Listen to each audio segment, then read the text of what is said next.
You don't wait for people to leave. You prepare for it. Even when everything seems fine, a part of you is already adjusting. Talking a little less. Expecting a little less. Getting ready for the moment it changes. Because it always does, right? At least, that's what it feels like. No one had to say it out loud. You just learned to notice the shift. The delay in a reply. The tone that feels slightly different. The moment you realize you might care more than they do. And from there, it's automatic. You don't ask for reassurance. You don't make it heavy. You don't risk sounding too much. You just start letting go first. Not because you want to, but because it hurts less if you see it coming. And maybe the hardest part is this: even when someone stays, you still feel like they're about to leave. So you never fully relax. Never fully trust it. Never fully feel safe inside it. And over time, you don't even notice anymore. It just becomes the way you love. It doesn't start as a thought. You don't wake up one day and decide, people always leave. It's quieter than that. More subtle. Almost invisible. It shows up in small moments that no one else would notice. Like when someone takes a little longer to reply, and something in your chest tightens, just a little. You tell yourself it's nothing. They're probably busy. It's normal. But at the same time, your mind starts moving. Did I say something wrong? Was I too much yesterday? Did I push too far? And suddenly, without realizing, you're not relaxed anymore. You're paying attention, not to what's happening, but to what might be changing. And that's the exhausting part. Because it's not about what people actually do. It's about everything that could mean something. A shorter message. A different tone. Less enthusiasm than before. Tiny shifts that most people would ignore, but for you, they feel like the beginning of the end. So you start adjusting. You don't double text anymore. You wait longer before replying. You hold back the things you were about to say. Not because you don't feel them, but because you're already trying not to lose what you have. And the strange thing is, from the outside, it looks like you're calm. Easy to be with. Understanding. Low maintenance. You don't create problems. You don't demand attention. You don't make things complicated. But inside, you're constantly managing something. A quiet tension. A constant awareness. Like you're always one step ahead of a disappointment that hasn't happened yet. And it doesn't just happen in romantic relationships. It happens with friends too. When someone cancels plans. When they seem more distant than usual. When they don't include you the way they used to. You don't react. You don't ask. You don't confront it. You just take a step back. It's fine. I get it. People change. And maybe that's what you've learned the most, not to fight for presence. Not to ask for clarity. Not to risk hearing something you don't want to hear. Because deep down, you feel like the answer is already there. They're just slowly leaving. And instead of waiting for that moment to become obvious, you start leaving first. Not physically. But emotionally. You invest less. You expect less. You show less of yourself. You become easier. Easier to be around. Easier to keep. Easier to lose. And there's a kind of control in that. Because if you're already halfway out, it won't hurt as much when the other person finally lets go. At least, that's the idea. But what actually happens is something else. You never get to feel secure. Even in the moments that are good, even when someone is present, even when nothing is wrong, you're still watching. Still measuring. Still preparing. And that changes the way you experience everything. You can't fully enjoy the connection, because a part of you is always anticipating the loss of it. You can't fully trust what someone feels, because you've already imagined the moment they stop feeling it. You can't fully relax, because you don't believe it will last. So instead of living the relationship, you monitor it. You analyze it. You manage it. And little by little, you stop being inside the experience. And start standing just outside of it. Observing. Protecting. Holding back.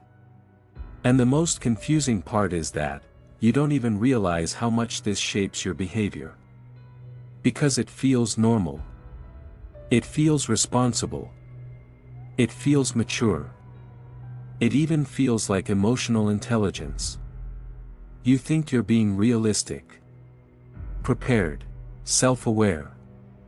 But what you're actually doing, is trying to avoid a pain that, at some point, felt inevitable.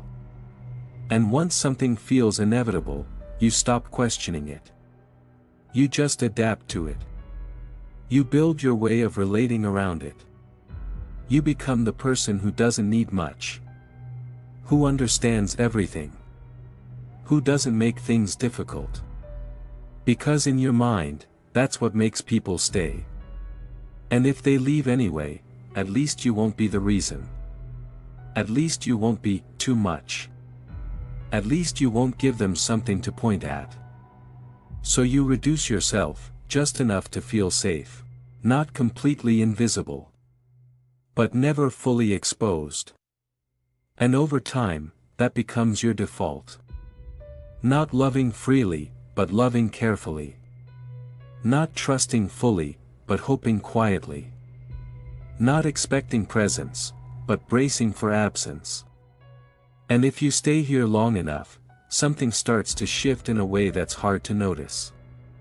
You stop asking yourself what you actually feel. What you want. What you need.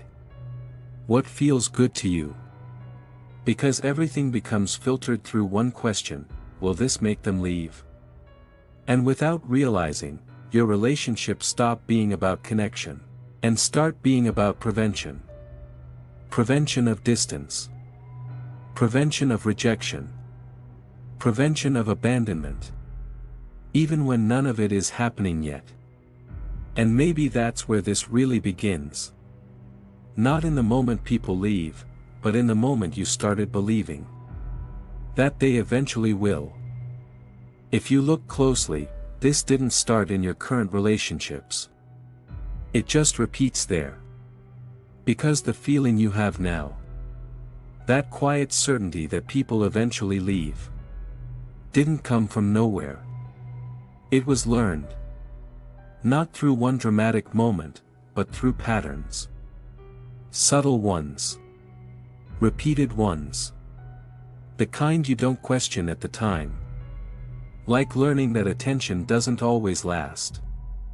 That someone can be warm one day, and distant the next. That closeness can disappear without explanation. And when that happens enough times, you don't just feel confused. You start adapting. At first, it's small. You become more observant. More careful. More aware of people's moods. You learn how to read the room. How to sense when something is off. Not because someone teaches you, but because you need to know. Because if you can notice the change early, maybe you can do something about it. Maybe you can fix it. Prevent it. Control it. So you start paying attention to details most people ignore. Tone. Silence. Energy. You notice when someone's presence feels slightly different, even if nothing obvious has changed. And that becomes a kind of skill. People might even admire it. They might say you're sensitive, empathetic, emotionally intelligent. But what they don't see is where it comes from. It doesn't come from safety. It comes from uncertainty. From never fully knowing if the connection you feel will still be there tomorrow. And when that uncertainty becomes familiar, you stop expecting consistency. You stop expecting stability. You start expecting change. Not growth. Not evolution. But distance. Withdrawal. Disappearance. And once that expectation is in place, everything gets filtered through it. You don't just experience people as they are. You experience them as temporary. Even when they show up. Even when they care. Even when they stay. There's always a part of you that's waiting for the shift. Waiting for the moment it won't feel the same anymore. And because you're waiting for it, you start preparing for it. That's where the real pattern forms. Not in people leaving, but in how early you start adjusting to the idea that they will. You don't fully lean in. You don't fully open. You don't fully depend. Because somewhere inside, you've linked closeness with risk. The closer you get, the more it will hurt when it changes. So you try to find a balance. Close enough to feel something, but not so close that it breaks you. And at first, that seems like protection. Like you've learned something important. Like you've become stronger. More independent. Less naive. But there's a hidden cost. Because when you hold back like that, you're not just protecting yourself from loss. You're also limiting how much you can actually receive. You don't fully believe the affection. You don't fully trust the consistency. You don't fully rest inside the connection. There's always a part of you standing slightly outside, watching, measuring, preparing. And that part of you becomes so constant, that you start identifying with it. You think, this is just how I am. Careful. Independent. Not too attached. But if you're honest, it's not that you don't get attached. It's that you don't feel safe doing it. Because attachment, for you, has never felt stable. It has felt conditional. Temporary. Unpredictable. And when something feels unpredictable, the mind tries to control it. Not directly. But subtly. By adjusting behavior. By minimizing needs. By avoiding anything that could push someone away. You become easier. Less demanding. Less expressive. Less visible. Not because that's who you are, but because that feels safer. Because if you take up less space, there's less to reject. If you need less, there's less to lose. If you expect less, there's less to be disappointed by. And over time, this becomes automatic. You don't even think about it anymore. You just are that version of yourself. The one who understands everything. The one who doesn't ask for much. The one who adjusts before things go wrong. But there's something important hidden here. Because the same sensitivity that helps you notice shifts, also makes you anticipate them. And anticipation changes everything. You're no longer reacting to what's real. You're reacting to what feels familiar. To what has happened before. To what you learned to expect. So even when someone is consistent, you still feel like it might change. Even when someone is present, you still feel a trace of distance. Even when someone stays, you're already imagining how it will end. And that creates a strange dynamic. Because from the outside, nothing is wrong. But inside, you're already preparing for something that hasn't happened. And that preparation starts shaping your behavior. You pull back slightly. You soften your expectations. You avoid depending too much. Not because you want less connection, but because you're trying to survive the possibility of losing it. And the paradox is this: the more you try to protect yourself from abandonment, the less fully you experience connection. You become present, but guarded. Close, but not open. Involved, but not relaxed. And slowly, relationships start to feel like something you manage, instead of something you live. Not because people always leave, but because, at some point, you learn that they might. And that might became enough to change everything. And then something even more subtle starts to happen. It's not just that you expect people to leave, it's that, without realizing, you begin to behave in ways that slowly create the distance you're afraid of. Not on purpose. Not consciously. But quietly. Almost invisibly. Because when you're always preparing for the end, you stop fully participating in what's happening. You hesitate. You filter what you say. You hold back reactions. You don't always show how much you care. Not because the feeling isn't there, but because showing it feels risky. Too revealing. Too exposing. So instead of expressing things directly, you soften them. You downplay them. You keep them just below the surface. And at first, it feels like control. Like you're protecting yourself from being too invested. Too vulnerable. Too dependent.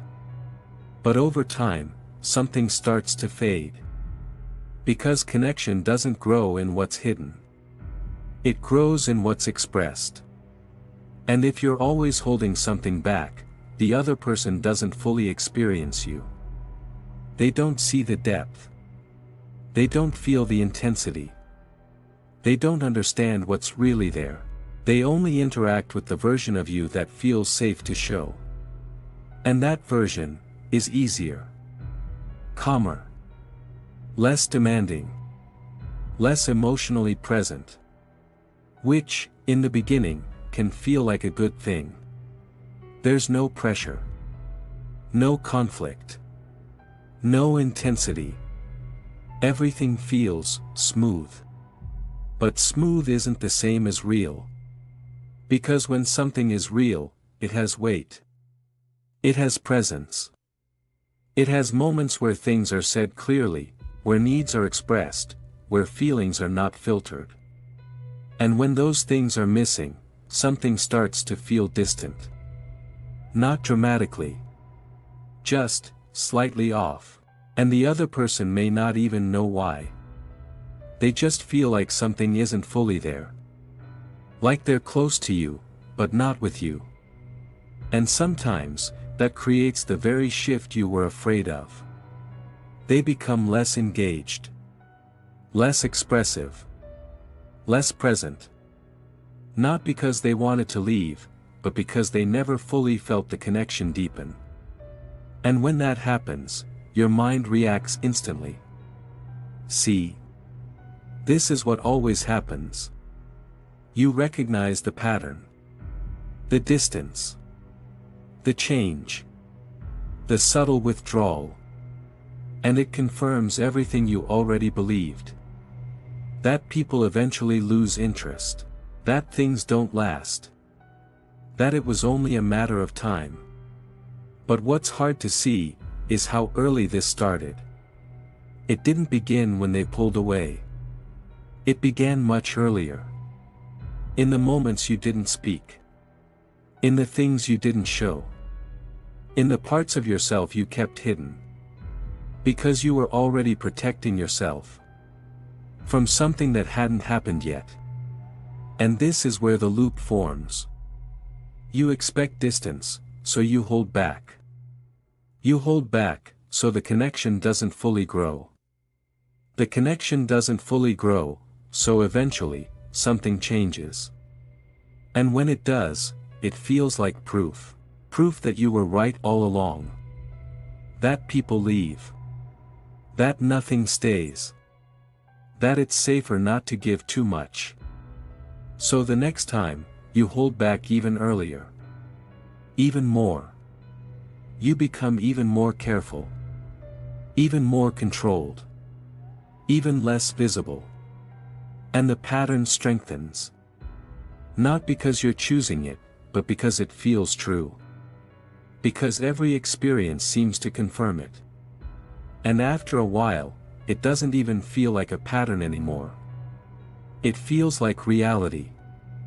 Like this is just how relationships are. They start well, and then they fade. People get close, and then they pull away. Things feel real, and then they change.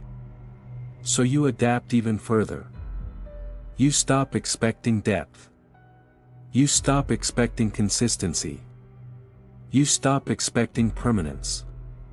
You learn to enjoy things while they last, without believing they will. And from the outside, that can look like detachment. Like independence. Like emotional strength. But inside, it doesn't feel like strength. It feels like anticipation. Like you're always slightly ahead of the moment, already bracing for what comes next. Even when nothing is wrong. Even when someone is there. Even when the connection is still alive. And that creates a quiet kind of loneliness. Not because you're alone, but because you're not fully inside what you have. You're always partially outside it. Observing. Preparing. Protecting. And the hardest part is this, you don't realize how much you're doing this. Until someone finally stays. Until someone is consistent. Present. Unchanging in a way you didn't expect. And instead of feeling relief, you feel uncomfortable. Suspicious, even. Because it doesn't match what you learned. It doesn't follow the pattern. So a part of you starts searching for what's wrong. Why are they still here? When is it going to change? What am I missing? And instead of relaxing into the connection, you analyze it even more. As if stability itself feels unfamiliar. As if consistency is something to question, not something to trust. And that's when you start to see that this isn't just about people leaving. It's about how deeply you've learned to expect that they will. So deeply, that even when they don't, you don't quite know how to believe it. At some point, you start to notice something that doesn't quite fit. It's not a big realization. It doesn't come all at once. It's more like a quiet discomfort. A feeling that even when things are going well, you're not really in them. You're near them. You're part of them. But not fully inside. And the question slowly begins to form, why can't I just feel safe when nothing is wrong? Because that's the strange part. Nothing needs to be happening for the feeling to appear. No conflict. No distance. No clear sign that something is about to end. And still, your body reacts as if something is about to shift. A message takes longer than usual. And your chest tightens. Someone is a little quieter. And your mind starts filling the silence. You tell yourself to relax. To be rational. To not overthink. But it doesn't really change the feeling. Because this isn't just a thought. It's a pattern that lives deeper than that. It lives in how you interpret things. How you anticipate. How you prepare. And especially, in how you relate to uncertainty. Because for you, uncertainty doesn't feel neutral. It feels like a warning. Like something is about to go wrong, even if there's no real evidence of it. And when uncertainty feels like danger, your system doesn't wait. It reacts early. It tries to regain control. That's when the subtle strategies appear again. You check your messages more often. You reread conversations. You analyze tone, timing, wording. Not because you want to, but because you're trying to understand what's changing. Even if nothing actually is. And if you don't find anything clear, your mind fills the gap. Maybe they're losing interest. Maybe they're getting tired of me. Maybe I'm too much. And it's starting to show. And once those thoughts start, they don't stay quiet. They influence how you act. You become slightly more distant. Slightly more careful. Slightly less expressive. You test the connection without realizing. You pull back a little, to see if they notice. You say less, to see if they come closer. You wait, to see if they reach out first. And all of this happens internally. On the surface, nothing seems dramatic. But inside, you're constantly trying to answer one question: are they still here? And the problem is, this question never really gets answered. Because even when they show up, even when they respond, even when they stay consistent, it only calms the feeling temporarily. Soon enough, it comes back. Because the issue was never just about them. It was about the meaning you learned to attach to any sign of uncertainty. Uncertainty doesn't feel like unknown. It feels like ending. So every small variation, every natural fluctuation in behavior, gets interpreted as the beginning of distance. And over time, this creates a kind of internal tension that's hard to explain. You want closeness. You want connection. You want something stable and real. But at the same time, you don't fully trust it when it's there. Because trusting it would mean relaxing. And relaxing would mean not being prepared. And not being prepared feels dangerous. So you stay alert. Even in good moments. Even in safe moments. Even in moments that could actually feel calm. You keep a part of yourself guarded. Watching. Measuring. Interpreting. And this has a cost. Not just emotionally, but physically too. Because your body doesn't know the difference between real danger and anticipated loss. It reacts the same way. Tension. Restlessness. A subtle anxiety that never fully goes away. And after a while, this becomes your baseline. You don't even call it anxiety anymore. You just call it being like this. Being someone who thinks a lot. Who feels deeply. Who notices everything. But underneath that, there's something else. A constant expectation. That something important won't last. And when you live like that, even stability can feel uncomfortable. Because stability asks for something you're not used to giving. Trust without proof. Presence without control. Openness without guarantees. And those things don't come naturally when your system has learned to stay prepared. So instead of relaxing into stability, you question it. You look for inconsistencies. You search for hidden signs. You try to understand what might go wrong. Not because you want to sabotage anything, but because part of you still believes, if I can see it coming, it won't hurt as much. But there's something important here. Because seeing it coming doesn't actually remove the pain. It just spreads it out. It turns a moment of loss into a constant anticipation of loss. So instead of feeling it once, you feel it a little, all the time. And maybe that's why it feels so exhausting. Because you're not just dealing with relationships. You're dealing with the possibility of losing them every single day. Even when nothing is happening. And if you stay in this long enough, you start to wonder something else. Not just why people leave, but why you never feel like they truly stay. And maybe, this is the part that's hardest to admit, it's not that people never stayed. It's that, even when they did, it never felt real enough to trust. Because staying, for you, has always felt temporary.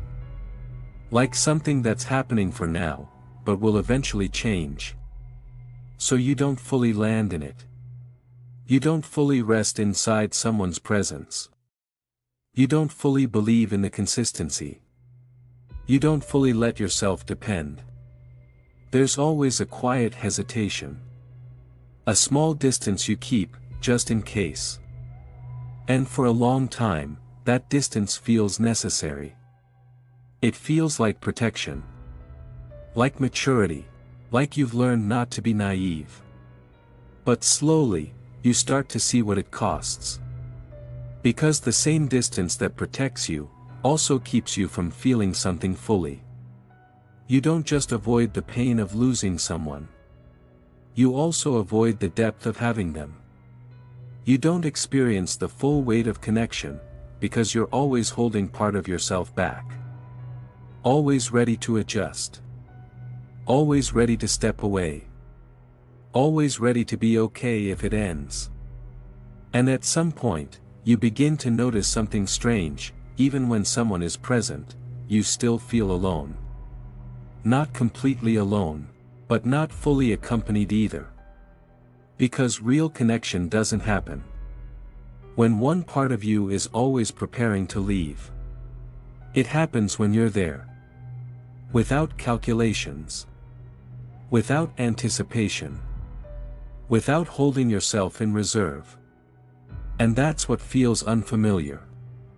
Being there without preparing. Feeling without controlling. Trusting without constantly checking if it's safe. Because for you, safety has never been about what's happening now. It has been about what might happen next. So your system learned to live ahead of the moment. To anticipate. To adjust. To protect. But that way of living keeps you slightly disconnected from the present. From what's actually real. From what's actually being offered. And this is where something begins to shift. Not suddenly. Not dramatically. But quietly. You start to question the certainty. That feeling that says, they will eventually leave. You begin to see that it's not a fact. It's an expectation. A learned one. A repeated one. But still, an expectation. And that changes something. Because if it's an expectation, it means it can be observed. Not followed automatically. Not obeyed without question. Just, noticed. You notice when your mind starts preparing. You notice when your body tightens. You notice when you begin to pull back. Before anything has actually changed. And instead of immediately adjusting, you pause. Just for a moment. Long enough to ask yourself, is something really happening right now, or am I anticipating something that hasn't happened? And sometimes, the answer is uncomfortable. Because nothing is actually wrong. The message delay is normal. The tone hasn't changed. The connection is still there. And what you're feeling isn't about the present. It's about what you've learned to expect. And that's where a different kind of choice appears. A small one. Almost invisible. But powerful. The choice to stay a little longer. To not pull back immediately. To not reduce yourself automatically. To not assume the ending before it begins. Not because you're suddenly certain that everything will last. But because you're willing to experience what's here while it's here. Without leaving early. Without protecting yourself in advance. Without turning every moment into preparation for the next. And this doesn't mean ignoring reality. It doesn't mean forcing trust. Or pretending things don't change. It just means not living only from that expectation. Not letting it decide everything. Because when you do that, something new starts to become possible. You begin to feel moments differently. More present. More grounded. Less filtered through fear. You start to notice when someone is actually there. When they're consistent. When they show up in ways you didn't expect. And instead of questioning it immediately, you let it exist. Even if it feels unfamiliar. Even if it feels fragile.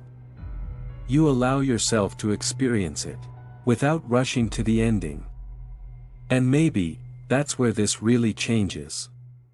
Not in making people stay. Not in eliminating uncertainty. But in no longer leaving before they do. In allowing connection to exist. Without constantly preparing for its loss. In slowly learning that presence can be felt in the moment it's happening. Even if it doesn't last forever.